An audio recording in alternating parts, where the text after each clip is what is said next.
அவர் எப்ப வேணா பேசிட்டே தான் இருக்கிறாரு. அதெல்லாம் சாத்தியமே கிடையாது. பிரிஞ்சதுதான்.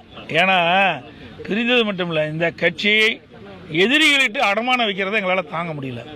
இன்னைக்கு அனைத்து இந்திய அண்ணா திராவிட முன்னேற்ற கழக தலைமை கட்சி அலுவலகத்தில் இவர் தலைமையில் ரவுடிகளை கூட்டிகிட்டு போய் அதை உடைச்சி அந்த தலைமை கழக புனிதமாக அனைத்து இந்திய அண்ணா திராவிட முன்னேற்ற கழக தொண்டனுடைய கோயிலாக இருக்கின்ற அந்த தலைமை கழகத்தை என்றைக்கு உடைத்தார்களோ அன்றைக்கே அவள் அந்த கட்சியில் இருப்பதற்கு தகுதி இல்லை.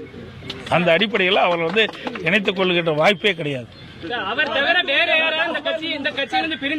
நிறைய பேர் இணைஞ்சிட்டு தான் இருக்கிறாங்க. பல பேர் இந்த மாவட்டத்தில் கூட பல பேர் இணைஞ்சிருக்கிறாங்க. இங்க இணைஞ்சிருக்கிறாங்க.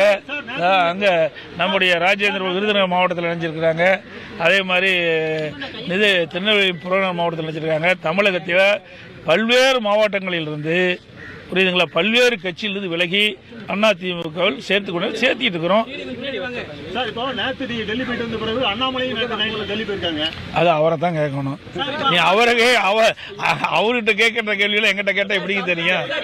சமீப காலமாக ஏராளமான மீனவர்கள் இலங்கை அரசால் தாக்கப்படுறாங்க. இதெல்லாம் நீங்க மத்திய அரசு வலியுறுத்தினீங்களா? நாங்க எங்களுக்கு கொடுக்கப்பட்ட நேரத்தின் அடிப்படையில் நாங்கள் முக்கியமான நிகழ்வுகள் இதையெல்லாம் நாங்கள் சுட்டி காட்டினோம்.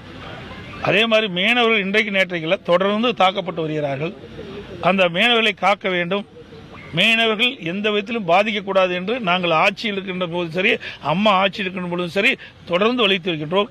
ஆகவே இன்றைக்கு இலங்கை அரசு வேண்டுமென்றே திட்டமிட்டு நம்முடைய மீனவர்களை தாக்குவது, அவருடைய பொருள்களை கொள்ளையடிப்பது, படகுகளை சேதப்படுத்துவது, அவர்களை கைது செய்வதெல்லாம் கண்டனத்துக்குரியது. அதை நாங்கள் ஏற்கனவே சொல்லிட்டு இருந்தோம். நாங்கள் முதலமைச்சர் இருக்கும் சரி, அம்மா முதலமைச்சர் இருக்கிற காலத்திலும் சரி, கைது செய்யப்பட்டவர்களெல்லாம் நம்முடைய மத்திய அரசோடு தொடர்பு கொண்டு அவர்களை விடுதலை செய்து அழைச்சிட்டு வந்திருக்கிறோம். அது மட்டும் இல்லை, அந்த இலங்கை கடற்படையால் இன்றைக்கு அவர்கள் எடுத்து சென்ற அந்த படகுக்கெல்லாம் நாங்கள் நிவாரணம்லாம் கொடுத்தோம். பாதிக்கப்பட்ட மீனவர்களுக்கு நிவாரணம் நாங்கள் கொடுத்தோம்.